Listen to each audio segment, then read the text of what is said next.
Selamat datang di media edukasi video kami, Sumayasa Dum Edukasi, media pembelajaran asik, kreatif, dan menyenangkan. Burung beo, burung belibis, buah naga dimakan ulat. Tonton videonya sampai habis, semoga bermanfaat.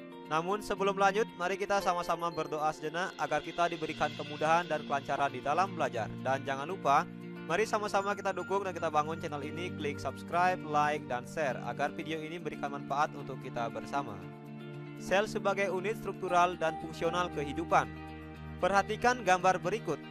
Pada gambar ini kita melihat organisme atau makhluk hidup terdiri atas sistem organ.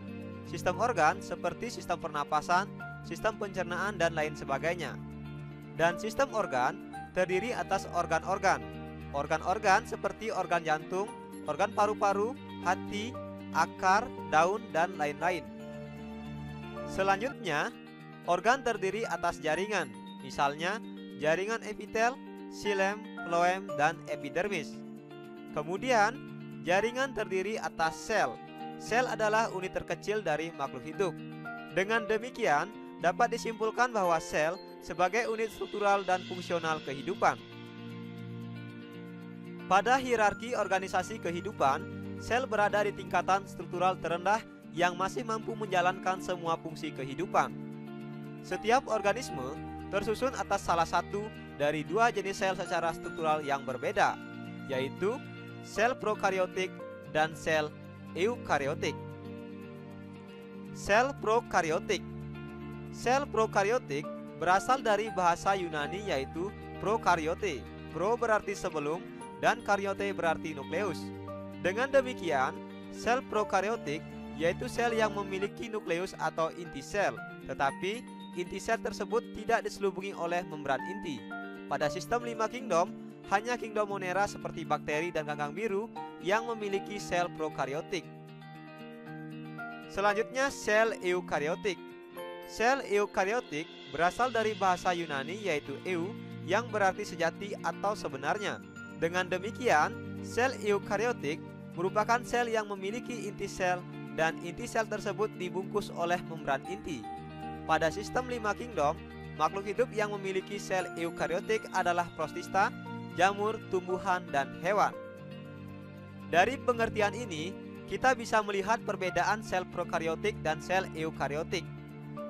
Pada sel prokariotik, inti selnya tidak diselubungi oleh membran inti. Sedangkan pada sel eukariotik, inti selnya dibungkus oleh membran inti. Sel tidak dapat diamati secara jelas hanya dengan mata telanjang. Untuk mengamati sel, kita membutuhkan alat bantu berupa mikroskop, seperti pada gambar.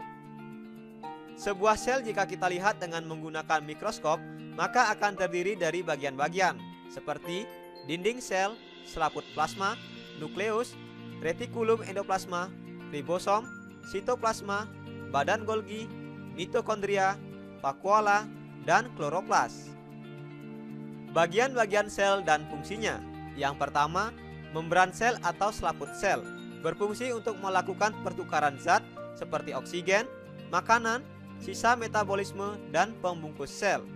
Yang kedua, inti sel atau nukleus berfungsi untuk mengatur semua kegiatan sel.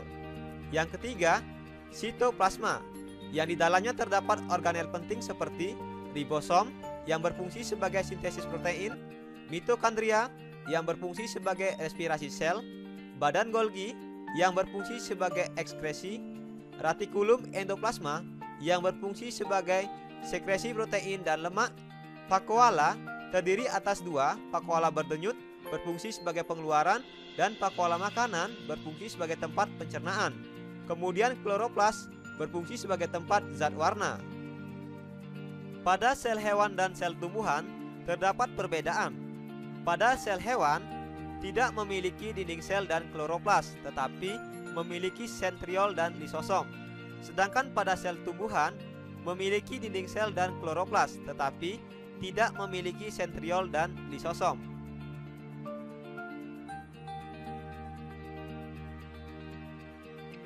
Terima kasih telah menyaksikan video ini. Semoga bermanfaat. Mari sama-sama kita dukung dan kita bangun channel ini. Klik subscribe, like, dan share. Sampai jumpa lagi dalam video pembelajaran berikutnya.